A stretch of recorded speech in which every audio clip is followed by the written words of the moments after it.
Hey, it's pal Nick Carter from Times Square in New York City. This is On Tap.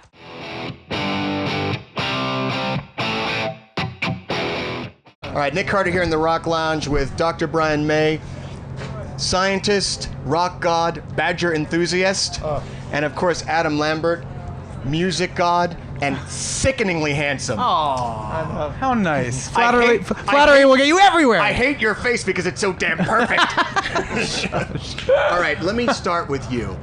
Up for Band of the Year. Now, do you think this is, well, first of all, is it really a band because this guy comes in and out, comes and goes as he pleases? Or do you think... Well, he's come, but he hasn't gone. That's all I can say. We got more to do. We're still in it, yeah. I was going to say, is this a not-so-subtle way for the fans telling you, make it permanent? It feels very good. It's a nice kind of endorsement of what we're doing, I got to say. Yeah, I think we both thought that. This is, I guess we're a proper band. People regard us that way, and I'm very happy that they do. I think it's a great arrangement.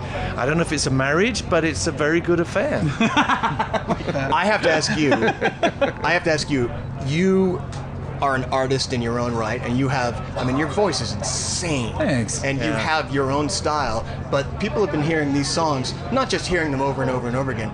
They're part of society, they're part of the consciousness. Yeah. So how do you honor that and do justice to those songs? But of course you're an artist, you want to put your own stamp That was, on them. we've been talking about this. That was the biggest challenge, is finding that middle ground, the balance between paying respect and not straying too far from these iconic recordings and Freddie's amazing vocals on these originals, not going too far from them, but then not imitating either. It's been difficult, but I think that it's been trial and error a little bit, and kind of trying to gauge the audience a little bit. You can kind of feel them, where they're with you, and when they get away from you. And this tour that we've been on was not our first outing. No, I know that. So we've had some time to kind of work on this. Yeah. He does a wonderful job, I got to say. Oh, thanks. My impression is that Adam is beautifully confident, but he's never arrogant. He's always respectful. He's always looking for the right way to do things, and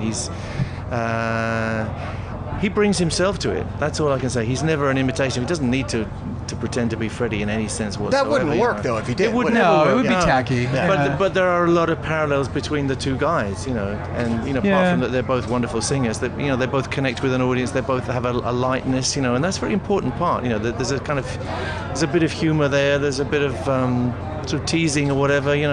Dare I say campness? Dare I say that? He's a natural. And it just works so well with the music that we have, and it's new. It feels new. And it wouldn't be what it was if they weren't so warm and inviting and open to things. It's been a full collaboration. It could have gone a very different way. It could have been a terrifying experience for me, and they, Brian and Roger and the rest of the crew have made me feel so welcome. But I think and they comfortable. knew you weren't just going to be a hired gun, just a piece of arm candy who was going to sit and basically karaoke the songs. I think they knew that. You're an artist. I hope not. Yeah, Adam's interactive in every way, and when we started putting the set list together, Adam came in and said, no, I need to do this and this and this, and then let's look at this. It wasn't like, what are you guys going to do? We were very interactive from the beginning, and we're very respectful of him, of course, because he's a phenomenal artist. So I feel very lucky.